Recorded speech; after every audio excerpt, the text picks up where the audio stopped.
The divisional specials, we have the most receiving yards for this weekend. Currently, for good reason, Cooper Kupp is the favorite in this category at plus 500. But Kupp can't be the guy every week. Can he or can he? So chase your fade that Cooper Kupp will not be the top receiver for the divisional round, Geoff.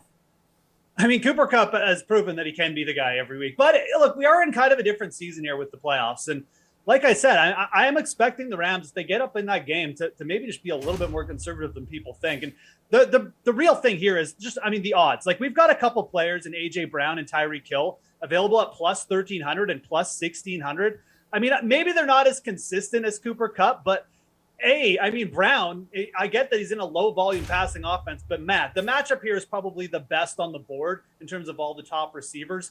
Eli Apple, a guy who could be guarding him here, was picked on last week. Look, we've seen A.J. Brown down the stretch. He basically won the San Francisco game for the Tennessee Titans just with how dominant he was against weaker corners. Plus 1,300 here is way too big. And then give me a break. Like Tyreek Hill at plus 6, I get it. The Bills are a good pass defense.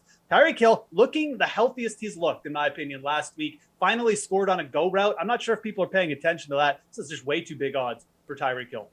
Alan, chase or fade Cooper Kupp will not be the top receiver for the divisional round. I am going to chase that he's not going to be. That's like a double negative, right?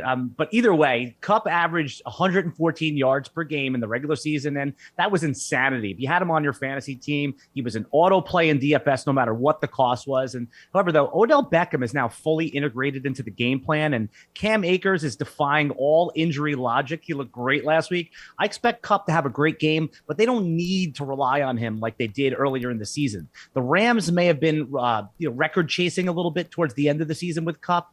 And as Geoff just said, A.J. Brown at plus 1,300 stuck out for me. The Titans will need A.J. Brown, and who knows what we're going to get from Derrick Henry. If Henry's himself, great. A.J. Brown will have more room to operate. And if he's not, I think you could give A.J. Brown 15 targets coming off the bus. Not to mention, Brown can house any of those short slants. He's a yak monster.